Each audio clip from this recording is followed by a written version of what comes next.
Bienvenue sur Parlons de votre mental, le rendez-vous pour venir booster vos ressources psychologiques et votre mindset en écoutant des invités inspirants chaque semaine.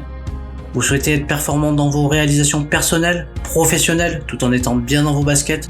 Nos invités de la saison 3 nous partageront comment ils font pour développer leur confiance en eux, leur motivation au quotidien, leurs méthodes pour gérer les échecs, la pression, le stress. Ils témoignent sur leur capacité de résilience et leur détermination pour toujours aller plus loin, plus haut, en restant positif.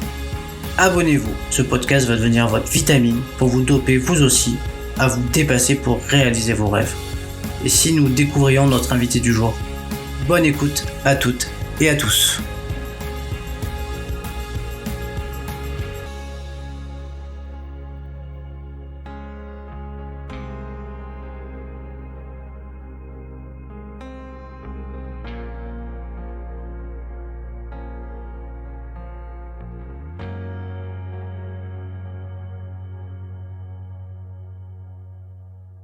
Bienvenue à toutes et à tous pour un nouvel épisode de Parlons de votre mental. On est dans la saison 3, c'est le deuxième épisode. Je vais à la rencontre d'Estelle Poré. Salut Estelle. Bonjour tout le monde. Alors Estelle, je découvre un petit peu ton existence en tant qu'athlète de haut niveau, chef d'entreprise. On m'a fortement recommandé d'aller t'interviewer parce que on m'a dit que tu allais avoir plein de choses intéressantes à me raconter pour, en tout cas, parler de mental, préparation mentale, de sport, mais aussi d'entrepreneuriat. J'ai appris aussi en lisant un petit peu que tu étais ambassadrice de l'Apart Fitness aussi. Donc, voilà, donc tu as plein de choses à nous raconter. Je suis allé vite voir ton palmarès. Je me suis dit, waouh, 3 fois vice-championne du monde, vice-championne du monde d'Europe, 3 fois championne de France. Dernièrement, tu as fait une compète où tu as la médaille d'argent, la 2e place, à la Water Jet World Cup. Exactement. Voilà.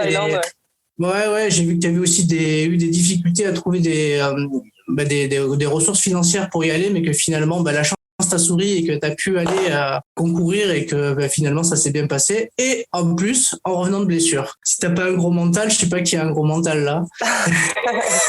Exactement, c'était pas prévu à la base de faire cette compétition, justement par manque de budget, et puis l'opportunité s'est présentée, je l'ai directement prise, suivie, on va dire, et inspirée par l'objectif. On est allé là-bas, on a fait un super résultat, donc c'est chouette. Alors, tu pourrais te présenter un petit peu, même si je t'ai déjà un petit peu présenté, mais aussi nous parler un peu de ta discipline, parce que c'est pas forcément une discipline dont on parle régulièrement. Je la vois pas trop en tout cas dans les médias télévisés. On parle beaucoup de foot, mais en tout cas, le jet ski, j'en ai rarement vu. Et du coup, ça serait super pour les auditeurs d'en savoir un petit peu plus sur cette discipline. Bien sûr, alors ouais, le jet ski, c'est un sport assez extrême qui est pas forcément très connu en France. Il est plus ou moins connu pour le loisir. Il existe 2 types de jet ski, le jet à bras et le jet à selle. Donc le jet à selle, celui qu'on voit le plus communément, où on est assis finalement, c'est plutôt des grosses machines avec une selle où on est assis. Scooter des mers, on va dire. Et moi, je pratique le jet à bras, donc c'est un jet qui est beaucoup plus petit, on peut pas s'asseoir, on est debout, qui demande du coup un peu plus de conditions physiques, d'équilibre, pour pouvoir le piloter. C'est très technique, très sportif aussi. Et les compétitions, ça s'inspire un petit peu de la Formule 1 ou de la motocross, c'est-à-dire qu'on a un circuit de bouée sur l'eau, on est entre 15 et 20 pilotes, et on part pour une course d'une vingtaine de minutes, et bien évidemment, le premier qui arrive, c'est celui qui gagne la course, quoi.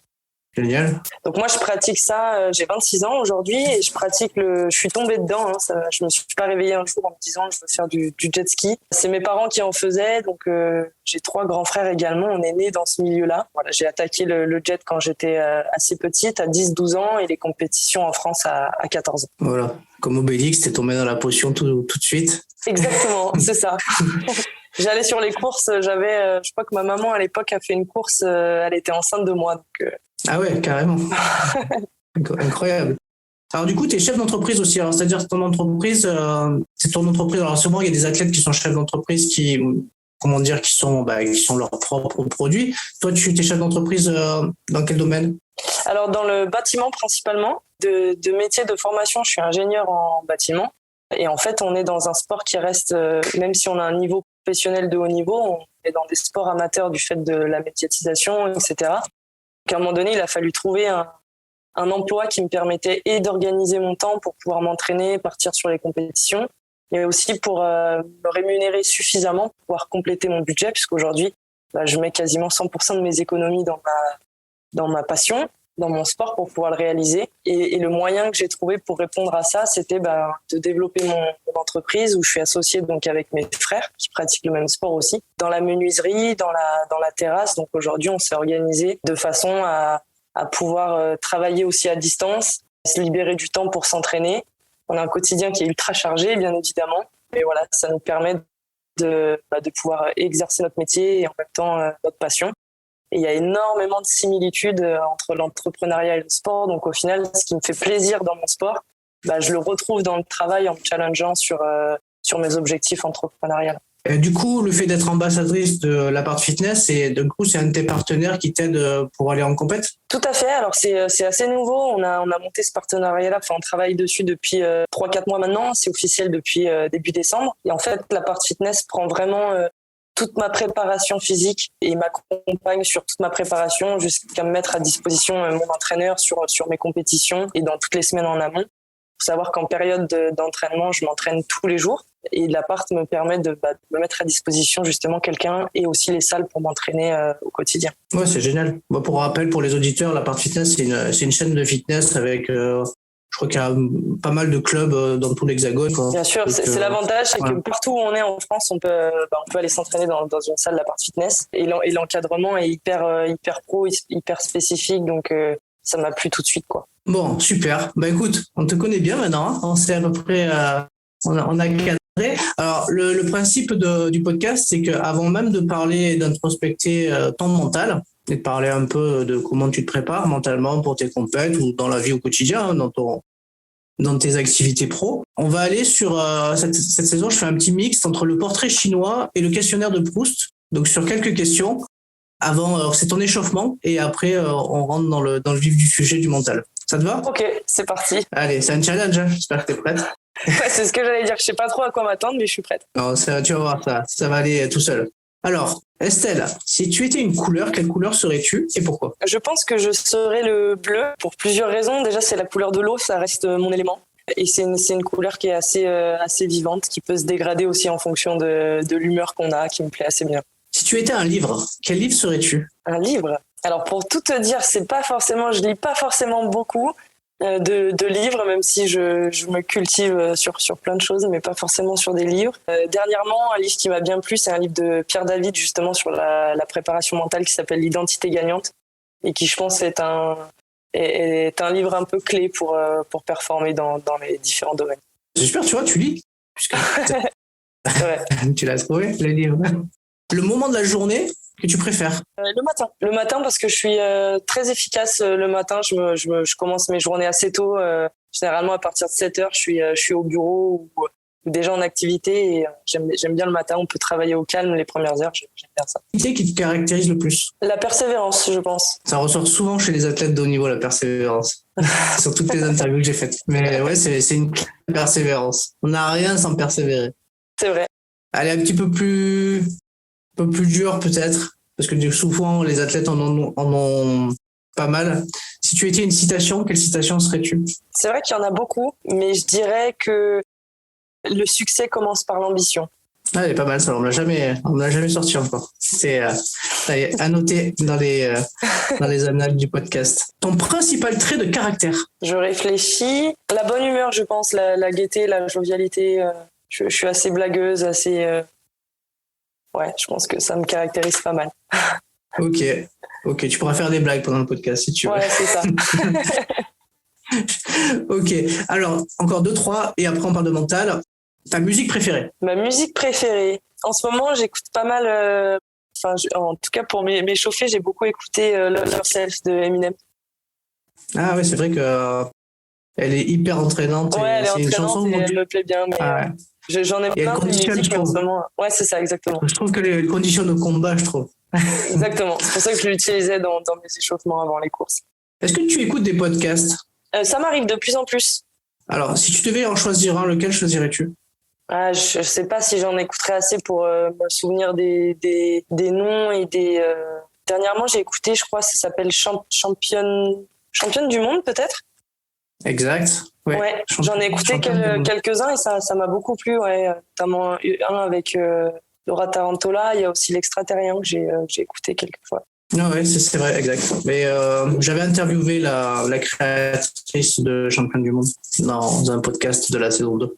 J'écoute avant de dormir ou dans les entraînements aussi qui sont un peu plus calmes. C'est intéressant, ça change de la musique. Allez, la dernière question. Bon, c'est pas une question piège, c'est facile. Ton sport préféré? Le jet, évidemment. Et t'en as pas un autre que Si, j'en ai un autre que je pratique. J'aime beaucoup le crossfit aussi.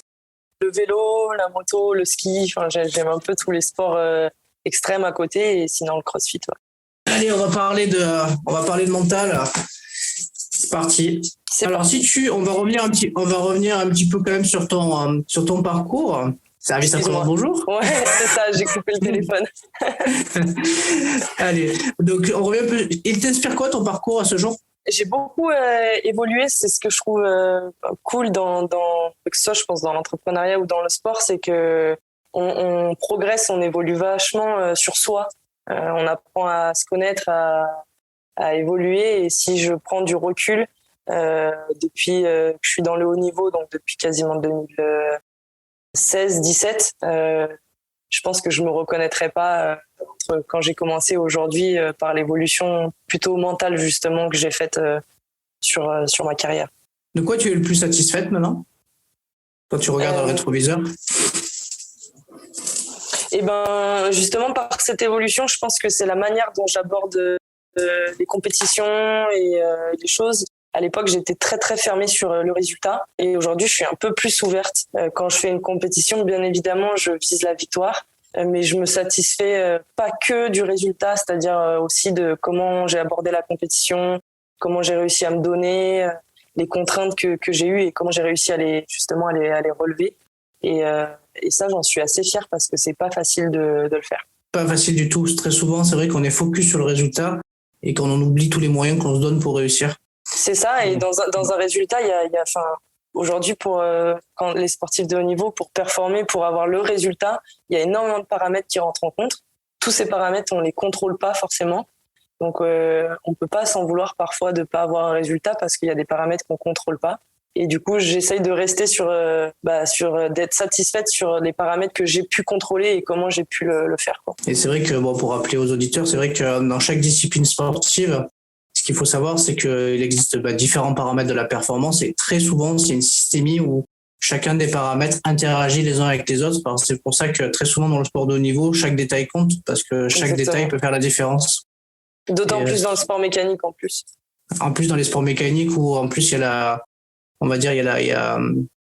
l'engin qu'on pilote qui est aussi à prendre en compte. D'ailleurs, du coup, souvent j'ai souvent eu l'occasion d'échanger avec des pilotes, notamment des pilotes de course, et où souvent ils sont très frustrés quand la mécanique n'est pas à la hauteur de ce qu'ils attendent pour pouvoir performer. Ça, c'est aussi quelque chose de... Peut-être que tu pourras nous en parler aussi. C'est peut-être tu as eu des défaillances mécaniques un jour, et ça, c'est pas facile à prendre en considération dans le mental, parce qu'il faut quand même prendre du recul sur finalement on a tout donné nous, et puis la machine nous fait défaut, donc c'est pas évident.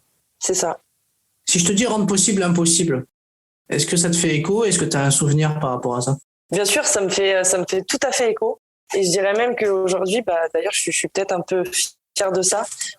Cette phrase, elle m'inspire sans m'inspirer, dans le sens où, du coup, j'ai appris avec le temps que rien n'était impossible, en fait. Donc finalement, pour moi, rendre possible l'impossible, c'est vrai. Mais j'ai presque du mal à le dire aujourd'hui, parce que finalement, il y a très peu de choses qui sont totalement impossible, même si c'est que 1%, c'est 1% de possible, quoi. Quand est-ce que tu en as pris conscience? J'en ai pris conscience quand j'ai commencé justement à travailler sur la préparation mentale, je pense en 2020, où j'ai beaucoup travaillé sur l'identité, sur moi finalement, et le développement de chaque être humain. Et je me suis rendu compte qu'on pouvait vraiment aller chercher ce qu'on voulait, et que de toute façon, même si on l'atteint pas, le chemin qu'on utilise pour y arriver nous fait évoluer et progresser. Donc, il y a une phrase que j'aime beaucoup aussi, qui est une image qui est beaucoup utilisée de tireur à l'arc. Et on dit toujours, le tireur à l'arc, quand il va viser une cible, il va viser la cible. Même s'il l'atteint pas, il va viser la cible. il va pas se dire je vais viser à côté pour essayer de viser la cible, quoi. Même s'il sait qu'il y a beaucoup de vent, etc., il va quand même essayer de viser la cible. Et moi, c'est on va dire, c'est un peu ce que j'utilise dans ma vie au quotidien. Il y a des objectifs que j'ai qui me paraissent, entre guillemets, impossibles. Mais de toute façon, c'est pas ne pas les viser qui va m'aider à pas y arriver. Donc, il faut le viser quoi qu'il en soit. On y arrive, on n'y arrive pas, quoi. Ouais, souvent, il y en a qui barrent le 1 et qui remplacent par 1. C'est ça. Impossible. Allez, tu me parles de mental, donc je suis obligé d'embrayer dessus. Si tu devais définir ce mot, le mot mental, tu le définirais toi comment ? Je pense qu'il y a plusieurs, il y a vraiment plusieurs sens à ce mot mental, mais je le rapprocherais plus du développement personnel et de la capacité qu'on a à surmonter les événements, à surmonter le moment présent et ce qu'on veut en faire, quoi. Si tu devais décrire une personne qui possède excellente qualité mentale pour réussir, tu le décrirais comment ? Je décrirais comme quelqu'un qui justement qui fait avec la situation qu'il a. Comme je le disais tout à l'heure, on maîtrise pas tout. Et la force mentale, c'est justement de faire avec ce qu'on a et de construire ce qu'on a envie avec ce qu'on a sous les mains, avec ce qui est possible. Donc je pense que je partirai là-dessus. En gros, c'est quelqu'un qui s'adapte et qui va se servir des moyens qu'il a à sa disposition et qui va progresser avec le temps. Exactement, pour atteindre ses objectifs qu'il s'est fixés et pas lâcher les bras en disant j'avais pas prévu ça, j'arrête tout. Non, ok, c'est comme ça, la situation elle est comme ça. Qu'est-ce que je peux faire pour continuer dans mon chemin avec la situation comme elle est aujourd'hui, quoi. Ok. Alors tu me disais que tu te préparais mentalement. Qu'est-ce que tu fais exactement pour préparer tes compétitions et au quotidien aussi? Comment tu t'entraînes mentalement? Alors j'ai fait une formation en 2020. Donc pour la petite histoire, moi je performais souvent, mais je gagnais rarement. C'est-à-dire que j'étais tout le temps sur les podiums, rarement première. J'avais ce petit blocage-là d'être très forte à l'entraînement et en compétition d'être bien inférieur à mon niveau, de pas exprimer mon potentiel. C'est à partir de là que j'ai commencé à travailler mon mental et ça m'a beaucoup aidé. Et depuis, je continue à faire cette petite gymnastique d'exercice. Donc j'ai eu une grosse étape où j'ai travaillé sur vraiment mon identité, moi, ce que je veux devenir, etc. Et après, des exercices un peu plus, on va dire, standards de visualisation, de modélisation, un petit peu d'hypnose aussi, hypnose, méditation. Je rapproche ça, c'est à peu près pareil. Et toujours cette petite gymnastique mentale de voir les actions sous des points de vue différents. Ok. Est-ce que selon toi, il est primordial pour le mental d'être enthousiaste ? Je pense que c'est primordial d'être enthousiaste, mais ça ne veut pas dire qu'on n'a pas le droit de pas l'être à des moments. Il faut être réaliste. Je pense que n'importe qui aujourd'hui qui dirait il faut être positif. Oui, mais on a aussi le droit d'être négatif et c'est dans ces moments-là d'ailleurs où on est plutôt négatif, où on a des coups bas, qui nous permettent d'avoir des clés pour que le moment d'enthousiasme soit encore plus beau ensuite, quoi. On va parler de ta confiance. Donc la confiance en soi, on en parle souvent, droit à l'erreur. Alors ta confiance, elle s'est construite comment ? La confiance, pour moi, ça n'a pas de limite. Je pense que ça continue de se construire tout au long d'une vie. La meilleure façon de la construire, c'est tout simplement de se dépasser, en fait. Enfin, chaque personne, il y a un niveau de dépassement qui est différent. Je prends l'exemple de quelqu'un qui a du mal à s'exprimer en public. S'il le fait et qu'il va prendre son courage à deux mains, il va se dépasser. Automatiquement, son niveau de confiance va monter parce qu'il l'aura fait. À l'inverse, quelqu'un qui est très à l'aise en public, lui, il va pouvoir faire augmenter son niveau de confiance en se dépassant sur tout à fait autre chose, par exemple. Donc, je pense vraiment que la confiance se développe en se dépassant sur des choses qui à la base, on l'aurait pas fait par justement soit manque de confiance, soit un doute de pas y arriver, etc. De se dépasser sur des petites actions du quotidien, ça fait augmenter l'estime de soi et la confiance. Et toi, au départ, tu étais plutôt quelqu'un avec de la confiance et tu en fait du coup avec au gré des expériences, des entraînements, des compétitions gagnées, tout ça, tu as upgradé ta confiance ou dès le départ tu as quand même senti que tu avais confiance dans ce que tu réalisais et c'est pas forcément il y a des athlètes qui me disent que dès le départ en fait ils avaient déjà confiance en eux en fait et cette confiance elle s'est jamais vraiment elle s'est développée mais ils l'avaient déjà de manière dès le départ en fait. Ouais, t'as raison. Je pense que c'est un peu vrai par aussi l'éducation que j'ai eue et le milieu dans lequel j'ai grandi. J'ai toujours en fait, on m'a toujours appris à me dépasser finalement. Donc effectivement, j'ai toujours eu confiance en moi. Des fois plus, des fois moins, et selon certains domaines de vie, ça diffère aussi. Ce qui est marrant, c'est que de très jeune, tout le monde avait l'impression que j'étais très forte et que j'avais confiance en moi, ce qui est vrai, mais parfois j'avais des coups bas aussi. Et ça, par contre, les gens ne le comprennent pas forcément. Du coup, quand on paraît très confiant, on paraît certes, mais il y a aussi des moments où on l'est pas, où on doute. Et je pense que chaque sportif a ces moments-là de doute, et c'est des moments qui sont importants en plus pour se remettre en question et pour progresser. Mais c'est vrai que j'ai toujours eu quand même une certaine confiance en moi, même si voilà, il y a eu des périodes où bah, forcément je me suis remis en doute et j'ai douté.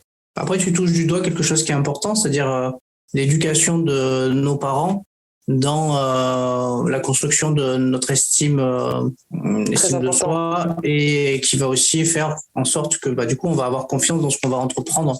Et très souvent, bah, les parents, au départ, c'est la clé en fait. Hein. C'est ça, et pour le coup, ils nous ont vraiment offert un milieu où bah, justement, on pouvait se dépasser, on pouvait performer, et donc à la fin, le résultat, bah, c'est qu'on prend confiance en soi, c'est sûr. On est fier et forcément, l'estime de soi augmente avec. Quel rapport tu as à l'échec ou au droit à l'erreur? J'ai plutôt un bon rapport, parce que j'estime que après chaque échec, que derrière chaque échec se cache aussi une victoire et une évolution. Et j'ai en mémoire cette phrase avant de gagner, j'ai appris à perdre. C'est un très bon pilote en jet qui disait ça. Et je pense qu'il a raison. Aujourd'hui, quelqu'un qui ne sait pas accepter l'échec, bah il ne peut pas gagner sur le long terme. Pour moi, c'est vraiment important de l'accepter, et surtout d'avoir le recul, de pas se définir derrière un échec. C'est-à-dire que c'est pas parce qu'on a raté une compétition qu'on est nul, mais plutôt de se dire j'ai raté cette compétition, pourquoi, et comment je peux faire ensuite pour pas que ça arrive une nouvelle fois, quoi. Oui, en gros, la compétition est une expérience dans laquelle on apprend, quoi. Voilà, c'est ça, et surtout le résultat nous définit pas. C'est-à-dire qu'on peut échouer, et ça veut pas dire qu'on est nul ou qu'on est bon à rien, quoi. Oui, mais surtout dans une compétition, on n'est pas tout seul, surtout aussi. C'est ça, exactement. Et de toute façon, il y a qu'un gagnant, il y a plusieurs perdants généralement. Voilà. Autrement, il faut aller jouer aux échecs avec une intelligence artificielle et la programmer pour gagner. Ok, le regard des autres. Si je te dis ça, le regard des autres, est-ce que ça t'évoque quelque chose?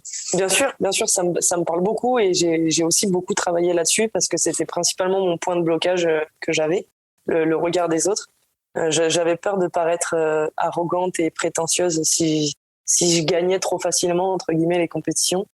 Donc oui, le regard des autres a été un réel problème pour moi, sur lequel j'ai travaillé. Et aujourd'hui, je pense que je m'en suis détachée, pas totalement. Ça m'arrive parfois d'y repenser, mais je m'en suis quand même bien détachée. Je pense que c'est vraiment le point clé sur lequel l'humain peut travailler pour exprimer son plein potentiel, quoi, clairement. Comment tu as fait pour te détacher du regard des autres? Qu'est-ce que tu as mis en place?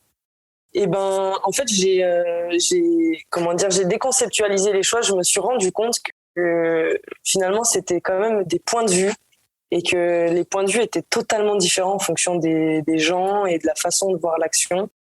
Si je prends l'exemple de la prétention, on peut penser de quelqu'un qu'il est prétentieux parce qu'il est en train par exemple, de pas sourire quand on le regarde. Une autre personne va pouvoir penser qu'il sourit pas parce qu'il a peur, par exemple. Donc finalement, j'ai pris un peu de recul en me disant, mais le regard des gens, il peut différer en fonction de leurs propres expériences, de comment ils voient la situation. Donc finalement, il n'est pas très objectif, ce regard-là. Et le seul regard qui est important, c'est celui que moi je porte sur mes actions et sur ce que j'ai envie de faire et de devenir. On parle de motivation? Ouais. Quels sont tes trucs à toi pour te motiver quotidiennement, aller t'entraîner, te préparer aux compètes, parce que c'est quand même c'est dur de s'entraîner tous les jours, de se lever tôt, d'intégrer ça dans sa vie professionnelle, parce qu'en plus tu as un métier à côté. Il y a des athlètes qui ont la chance du coup de faire que ça, et il y a beaucoup d'autres sports où finalement ils sont obligés de compiler un métier pour du coup subvenir à ses besoins et financer ses compètes, ce qui est ton cas. Du coup, où tu vas sortir, comment tu vas chercher ta motivation quotidiennement? Alors, j'aime pas trop parler de motivation, dans le sens où, pour moi, quand on doit se motiver pour faire quelque chose, c'est un peu forcé. Même si je vais être honnête, parfois j'ai un manque de motivation et je suis obligée de me remotiver. Mais je préfère parler d'inspiration. Et en fait, je viens puiser un peu la force là-dedans. C'est que aujourd'hui, je suis inspirée par ce que je fais. Et je suis inspirée par là où j'ai envie d'aller, par le chemin que je parcours pour y arriver. Et c'est ça qui me remotive quand j'ai des coups de baisse. Je pense que c'est la grosse différence quand on est inspiré par ce qu'on fait. On n'a plus vraiment besoin de se motiver. Parce que c'est naturel, c'est inspiré. Après, voilà, il y a forcément des périodes, vu le quotidien qu'on mène, quand effectivement on mène le sport plus le travail, c'est quand même parfois fatigant. On est fatigué des fois, où effectivement il faut se remotiver. Mais il y a aussi des fois où je me motive pas, hein, clairement, et je me dis aujourd'hui je suis fatiguée, je l'accepte et je m'entraînerai mieux demain, quoi. Ok, bah du coup tu t'écoutes. Je m'écoute, ouais. Okay. Mais c'est assez facile du coup quand on est inspiré. J'ai des coups bas, hein, comme tout le monde, mais ça passe très vite parce que voilà, je suis inspiré par ce que je fais, donc j'ai pas réellement besoin de me motiver, on va dire. Oui, après derrière l'inspiration, alors du coup tu me fais réfléchir en même temps. Ça me fait penser un peu à la passion qui nous anime. Par exemple, moi je sais que ça me passionne d'interviewer des gens pour qu'ils me parlent de leur mental, comment ils font, et de leur parcours aussi, de leur parcours de vie. Mais c'est vrai que ça m'inspire. Alors forcément, j'enchaîne les épisodes, j'en fais beaucoup, mais c'est pas un travail en fin de compte, puisque voilà, t'as pas forcément besoin de te motiver pour le faire. Je prends toujours l'exemple du matin. Je sais que moi j'avais du mal des fois à me lever pour aller à l'école. Par contre, me lever à 5h du matin pour aller skier, je le faisais sans problème, j'avais même pas besoin de réveil. C'est un peu la même chose en fait. Ouais, je comprends. Du coup, il y a une notion de passion derrière. Voilà. Et je me dis, quelqu'un qui a besoin de trop se motiver pendant trop longtemps, c'est-à-dire qu'il a cette étape-là qui est vraiment très longue de c'est dur, j'arrive pas à me motiver, je pense que c'est aussi un signe pour lui dire attention, peut-être que t'es pas sur ton chemin, quoi. On le note, écoutez bien les auditeurs. Allez, on va parler d'émotions. La gestion des émotions, c'est quelque chose qui est important dans les compètes. Souvent, du coup, on peut vivre de la pression, on peut vivre différents types de stress. Il y en a qui sont plus inhibants, il y a du stress qui, au contraire, est stimulant. Toi, comment tu fais quand tu es sous pression pour gérer tes émotions? Alors de base, je suis quelqu'un de très sensible. Du coup, c'est vrai que c'est d'autant plus dur à travailler quand on est sensible. Je dirais que j'essaye de prendre un maximum de recul et surtout de toujours regarder les faits pour justement mettre à côté un peu les émotions de ce qui se passe réellement. Si par exemple on reparle d'un échec, on pourrait pleurer toutes les larmes de son corps, c'est important de le faire, ça peut se vider. Mais du coup, après ça, je regarde vraiment les faits, pourquoi j'ai échoué ou pourquoi. Et pareil pour le stress finalement. Le stress c'est bon, c'est pas mauvais. Je pense que, en tout cas quand j'entends dire il faut chasser le stress, c'est pas bon pour la performance. Pour moi, c'est faux. Le stress, il en faut pour performer. Il faut juste l'accepter, le regarder avec bienveillance finalement et se dire qu'il est là. Le stress, c'est une réaction scientifique, on va dire biologique du corps humain pour se mettre justement dans l'action. Et justement, il faut le regarder avec bienveillance, l'accepter, accepter toutes ces émotions. Elles sont pas là pour rien, quoi. Oui, t'as raison. C'est une réaction presque physiologique. Bien sûr, pour se mettre en action, c'est important. Le stress, il est, comment dire, on l'a toujours eu en fait, c'est en fonction des événements et comment on va réagir à une situation, mais chaque situation finalement se prépare. Tu parlais de visualisation tout à l'heure, oui. Et je pense que la visualisation aussi aide à mieux gérer, on va dire, cette fameuse pression et le stress, du coup, au contraire, ça peut être un allié de la performance à partir du moment où on sait le maîtriser en fait. Exactement, c'est ça. Et après, j'ai mes petites techniques par l'hypnose, la méditation, d'ancrage quand j'ai vraiment des besoins pour me remettre au calme, aussi des techniques de respiration, 2-3 petits outils qui me permettent quand vraiment je sens que je déborde d'émotions, de me recentrer finalement sur l'action à mener, quoi. Alors du coup, quand tu parles d'hypnose, tu fais de l'auto-hypnose ? Principalement, oui. Et du coup, ça consiste en quoi exactement ? L'auto-hypnose, ça va consister. La première étape, c'est bien évidemment de se mettre un petit peu dans cet état d'auto-hypnose, on va dire. Il y a plusieurs techniques pour ça. Et après, ça va, pour mon cas, en tout cas, ça va principalement être de l'écoute aussi, c'est-à-dire que j'ai des petites séquences d'auto-hypnose en écoute qui me permettent justement de me recentrer sur le moment présent. Et de me mettre dans l'état dans lequel j'ai envie d'être, que ce soit de la détermination ou du calme. C'est les deux principales entités que j'utilise dans l'hypnose. Et tu parlais de routine de respiration aussi. Quels outils tu utilises? Tu fais de la cohérence cardiaque? Exactement, ouais. La cohérence cardiaque, et après, avant les départs, dans les échauffements, c'est plus justement respirer par exemple très vite pour faire monter un petit peu cette fréquence d'excitation, de stress quand parfois on l'a pas assez, quoi. Ça peut arriver, hein, dans le sens inverse, ça peut arriver parfois quand les journées de compétition sont très longues, où on va avoir qu'une course dans la journée. C'est pas forcément facile de se mettre dedans, et donc on peut utiliser la respiration à l'inverse, aller l'activer pour justement faire monter un peu son état de stress, quoi.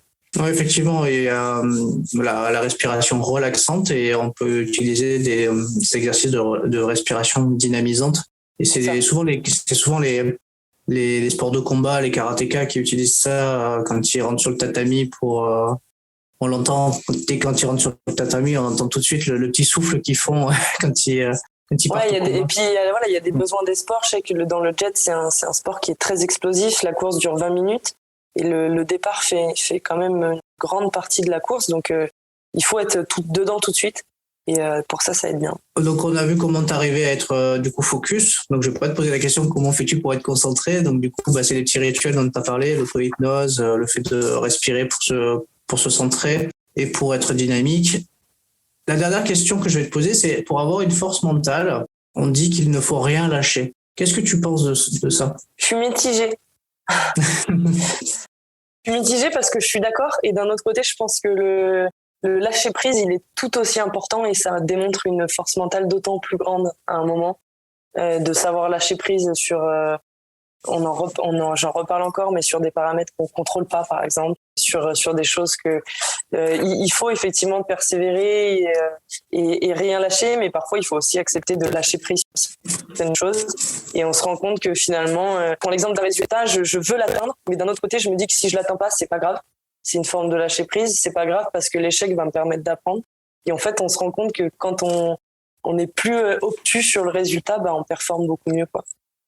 Donc je suis d'accord, et à la fois je suis pas d'accord, dans le sens où il faut rien lâcher, mais il faut aussi accepter de lâcher prise, et que on ne sait pas ce qu'on sait pas, et que peu importe finalement ce qu'on va vivre, il y aura des bonnes choses à prendre à la fin, quoi. Ok, super. Écoute, je te remercie beaucoup pour en tout cas toutes les réponses aux questions qui concernaient le mental. On n'a pas encore tout à fait fini. J'aimerais qu'on mette un peu en perspective ta saison 2023, comment ça va se passer? Déjà, la saison 2022 a été très particulière parce que je me suis blessée à la première compète de l'année, et j'avais quand même de grandes ambitions pour cette saison. Donc du coup, je l'ai rebasculé sur la saison 2023, même si j'ai pu terminer la saison en faisant quelques courses et avec de beaux résultats. La saison 2023 s'annonce du coup forcément exceptionnelle. J'attends que ça, puisque j'ai passé un an à me réparer, on va dire, à prendre soin de mon corps parce que j'étais un peu cassée. Et du coup, j'ai vraiment hâte. Et je vais continuer de me défier avec les garçons, parce que l'avantage un peu de notre sport, c'est que nous, les filles, on peut concourir avec les hommes. Et ça me challenge beaucoup. Donc ça va être un des objectifs, ça va être de courir avec les hommes au championnat de France, au championnat d'Europe, et de faire des podiums parmi eux. Et après, d'aller remporter ce titre mondial chez les femmes. C'est vrai que c'est rare, les disciplines sportives aujourd'hui où les hommes et les femmes peuvent concourir ensemble. Quand j'y réfléchis, là tu m'en parles, mais automatiquement j'en trouve pas là. Non, et il y a d'autant plus surtout dans le sport mécanique. Et ce qui est dingue, c'est que on est aujourd'hui 3-4 femmes à s'être lancé un peu ce challenge, et on y arrive, quoi. Moi, j'ai été championne de France chez les garçons en 2021, et il y a d'autres femmes à l'international que ça a entraîné aussi dans le même mouvement. Et en fait, c'est assez simple, c'est que la catégorie reine chez les hommes sur une des compétitions qui a la plus grande renommée, ils ont des primes incroyables que nous, les femmes, on n'a pas. Et du coup, on s'est dit, ok, on va aller les chercher chez eux, quoi. Génial, mais ça serait génial de voir ça aussi, tu vois, dans les sports auto, les sports mécaniques, Formule 1, tout ça, de voir un peu des pilotes féminines. Et c'est pas fermé, hein. C'est-à-dire que la Formule 1 aujourd'hui, s'il y a une femme qui arrive à obtenir un siège, elle a tous ses droits d'y être, hein. Je pense que ça s'est beaucoup arrêté aussi par rapport aux croyances limitantes et à la limite que se mettent les femmes.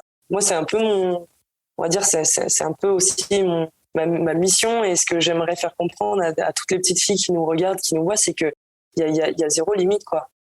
Aujourd'hui, la société où on peut nous mettre des limites comme quoi on n'arrivera pas certes, au niveau de la physiologie, on n'est pas égal avec un homme en termes de résistance physique, mais par contre, on a d'autres atouts, d'autres avantages à utiliser, et qu'au final, dans une compétition, on peut aussi en tirer nos forces, quoi. Écoute, en fait, j'allais te dire, je te laisse le mot de la fin, mais je crois que le mot de la fin, il est dit là, de ce message, en tout cas, à toutes les petites filles de rêver et de se fixer aucune limite dans, en tout cas, les rêves dans lesquels elles aimeraient accéder, quel que soit le sport, ou quel que soit le métier, ou quel que soit ce qui leur plaît, de ne pas se fixer des limites, d'y croire et de se donner les moyens, se donner les moyens de rêver, on va dire. Se donner les moyens, et puis peu importe, le chemin apportera de toute façon de belles choses, quoi.